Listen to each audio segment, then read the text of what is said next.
Hello and welcome to today's video. This time we'll be taking a look through a complete run of the vintage Corgi New Writings in SF Anthology. Now this is published between 1964 and 1977. It had 30 volumes and we've got all 30 to look through today. So sit back, relax and let's get to it.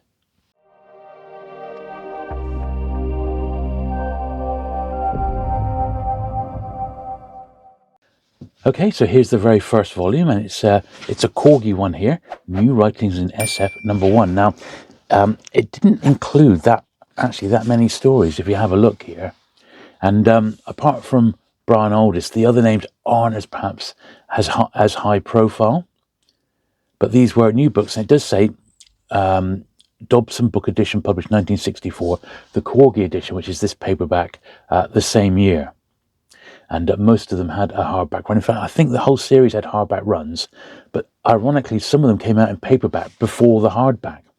A lot of the artwork is like almost generic. I think some of it was done by, must have been Corgi in-house artists. And the book series themselves aren't particularly tricky to get hold of. If you go into any bookshop and you go to their second-hand science fiction section, you'll generally see a few of these, but I'd say they are tougher to find in really nice condition nowadays, and a lot of mine have got a few spine creases, which, you know, I'll upgrade them if better copies come my way, but I don't really mind, because SF Anthologies is basically what I read the most of these days. If I'm reading science fiction, it's generally these, because I like the short form nature of them, and I can read one or two before going to bed, basically, or going to sleep. So that's why I tend to like them. I can just sort of dip in and out at my leisure.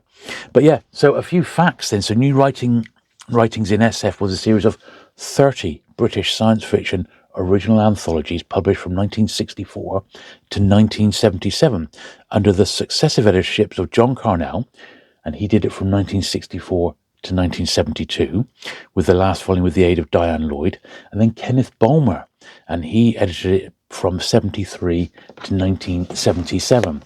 So we'll have a look through the entire run, and I'll show you. Some of them have a little introduction by Carnell. Not all of them, but some of them. And then you have a list of the forward. Then there's the titles that were included. And a lot of these, this is the very first time these particular short stories ever saw print.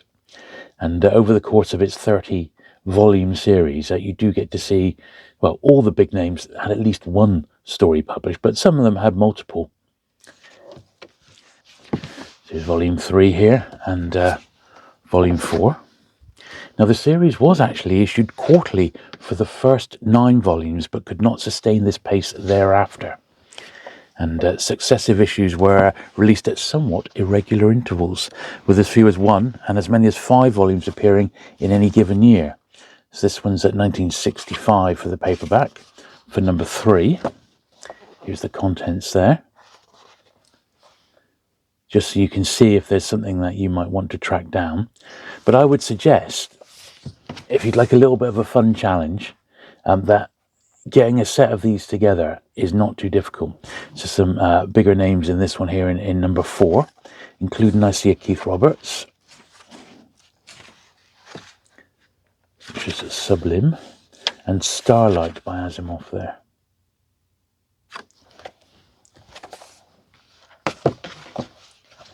But it's really nice to collect these because they're vintage. They've got all manner of funky jackets such as these. I mean, these really are terrific. And surprisingly, they're not that expensive to find. When you come across them, they're generally between, say, £3 and £5. I'd say the last 5 are possibly going to be a little bit scarcer, because I don't think the print runs were that good. And a bit like the Pambucker horror stories, which also ran for 30 issues. The 30th one in particular is a little bit, perhaps the toughest one of all to find. Although it doesn't command mega money, it's perhaps 10 to 15, depending on the condition. So volumes, of course, were reissued in paperback after an interval, so they would be published in hardback, then they'd wait a few months or so, and then Corgi would publish the paperback. And Corgi are part of Transworld, that's their parent company. So this is volume 5. There we are, forward again by Carnell. So it's in the 5th volume. This is 1965. And number 6 here, very funky cover on that one. I really like that one. Repeated again on the back. And it does say there, New Writings in SF, a quarterly publication, of which this is the 6th volume. Yes, it couldn't sustain that pace. There's the inner wheel, another Keith Roberts. That's 5 and 6. Now, these were published in America by Bantam Books, but they only did volumes 1 to 9. And they were obviously a few years after the British publication. This is number 7 here. A photograph cover on this one, 1966. And I think all of these so far have had an introduction or foreword by Carnell. It's very cool. And then number 8 there.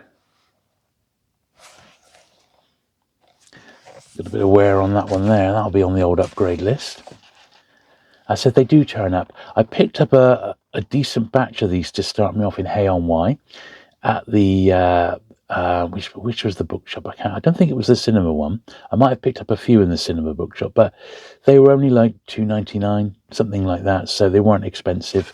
I've had some, particularly the harder ones. My friend book dealer Dorset Bob, Mr. Book 451, and he is on YouTube. He has got some of the later New Writings in SF, and he's got some of the original hardbacks and compilation hardbacks which came out towards the end. So if you're after a few of these in tip-top shape, particularly the later ones, Bob has 3 or 4 spare issues of those, you know.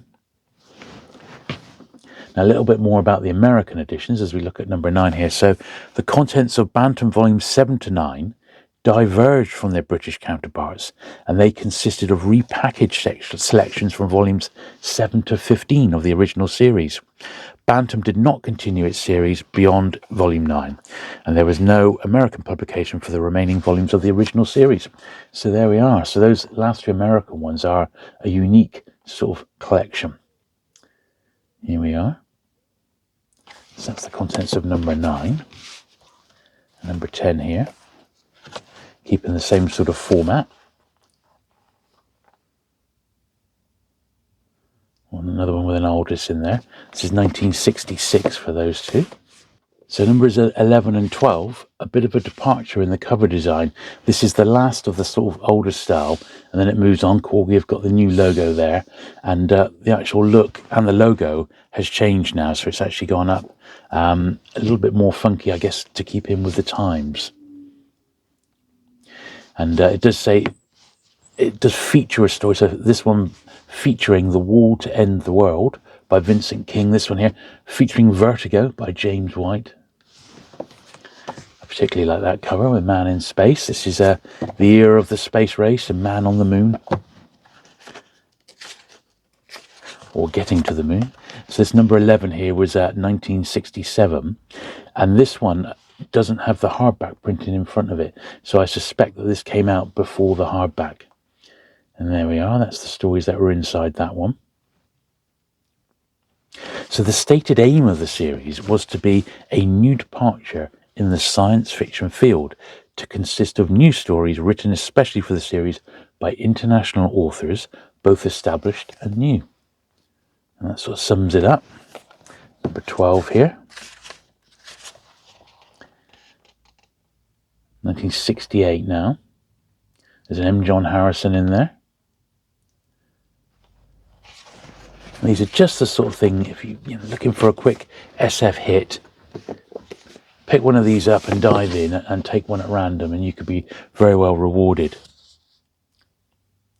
Number 13 and number 14.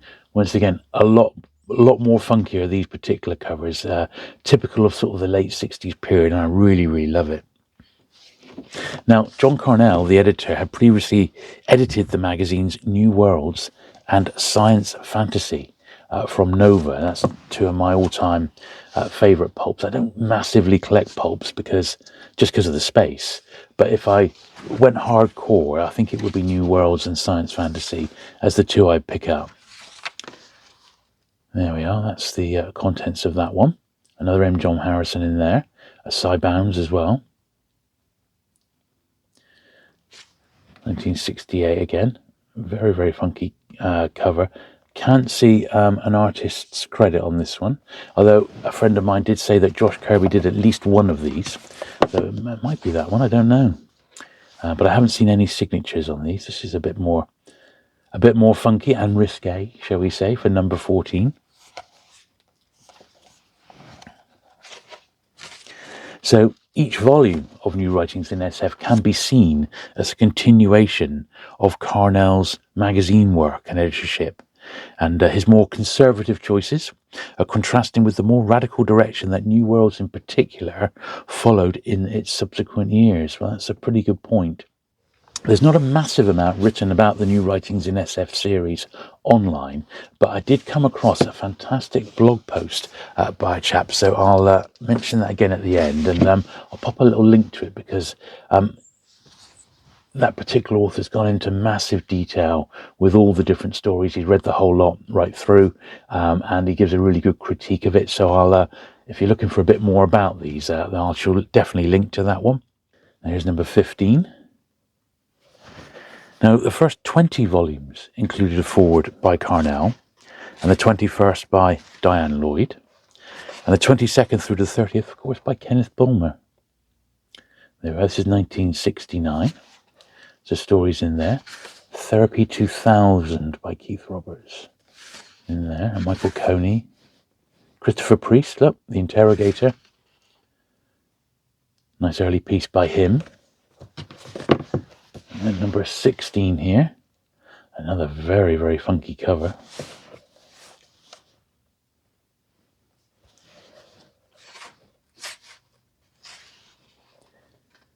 (1969). This volume's dedicated to John Benyon Harris, better known to SF readers as John Wyndham. 1903 to 1969, so Wyndham had passed this year. He probably just passed, and they dedicated this volume to him, which is a nice touch. And once again, another Christopher Priest in there. Some similar authors coming back for 15 and 16. Here's 17 and 18, and for some reason, I think around this period, and it's possibly because the jackets are so good, these ones are the ones that seem to turn up quite a bit. Now, the Carnell edited volumes tend to have around 7 pieces per book, 7 short stories. There we are. Whereas the Kenneth Bulmer ones averaged 11, so quite the difference. So he preferred to have more authors, better selection, and slightly shorter. There we are. Yeah, I think that's one of my favourite jackets of the entire series, that number 18. And that one, as I said, they are around in really nice condition, but you'd need to be very, very patient. I really wanted to finish this run, so I've accepted a few in lower grade just to sort of finish the series, really. Now, this is number 19. This one's slightly spine faded. Very cool. Yeah, this is Dobson 71 and Corgi edition 71. And then this was the compilations. This is the best from New Writings in SF, and it said the best from volumes 1 to 4, and they pick out sort of the headline names there. And this was the only sort of compilation they did in the UK. Around this time, the first 4 volumes also got reprinted as standalone volumes with new jackets, and I've actually got a shot of those. I used to have those, but I thought there's not a lot of point having the reprints there. This one's got like 11, 12 titles there. Stories in that one. So that's the one odd one, and that's in its spot where it was actually published. Now into the last 10. So SF 20 and 21.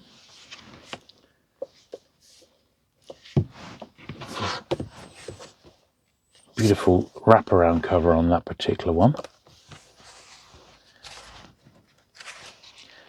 This is 1972. Got a forward again. A Robert Holdstock. First time I think we've seen him. And 21, another very interesting jacket on that one.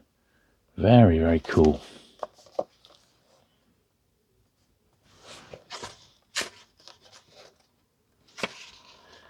(1972). Yeah, these are really mint ones. I suspect these have come from Dorset Bob. I did pick up the last 3 I needed, though, from Morris at Zardos recently. So he's got, as you would expect, quite a big run of these. Here's number 22 and 23. And these are the Kenneth Bulmer runs. This is the first one by Kenneth Bulmer.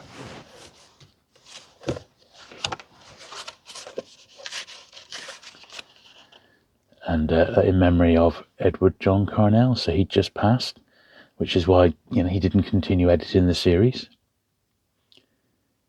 And this one does mention the hardback printing in 1973 and the Corgi edition from 1974. There's the titles. There's one by Donald Wilhelm there. Harry Harrison. Kenneth Bulmer did the foreword, of course. Arthur C. Clarke. Aldous. Lawrence James and Christopher Priest, Inverted World. Some very good titles in that particular one. There's some good stories in there. And 23. Bit of a funky cover there.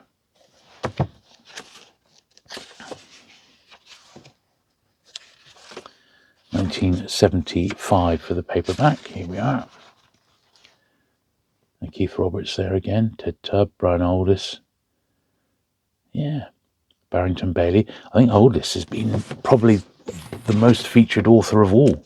Just looking through these. So 24 and 25.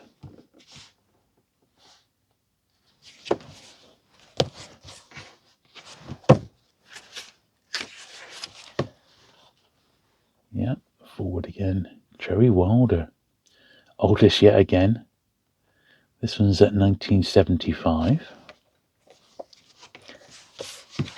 And then number 25, a bit more in keeping with the spaceships and stuff of the science fiction jackets of the era, of the mid-70s. This is 1976. Sidebands. Rackham. Yeah, not a lot there that I recognise, to be honest. Right. The last 5. So we got 26 and 27.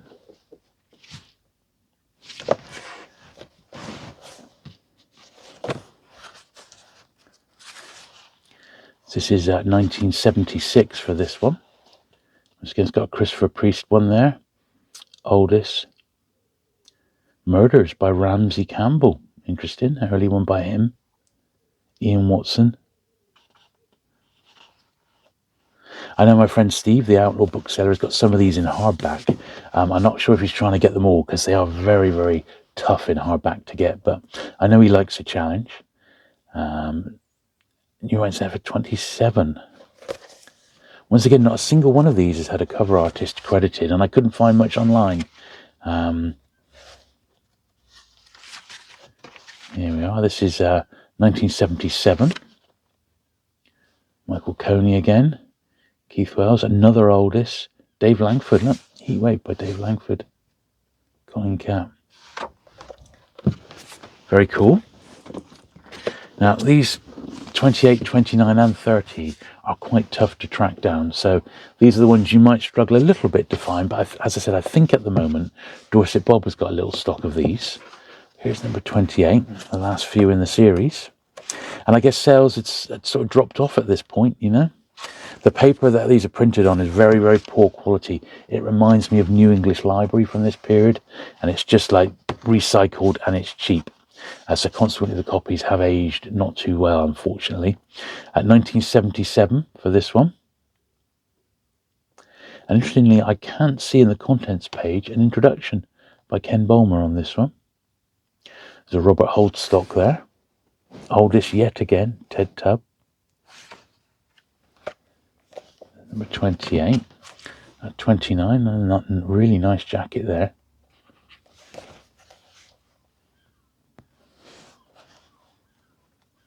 That one did have a forward because I've just spotted it.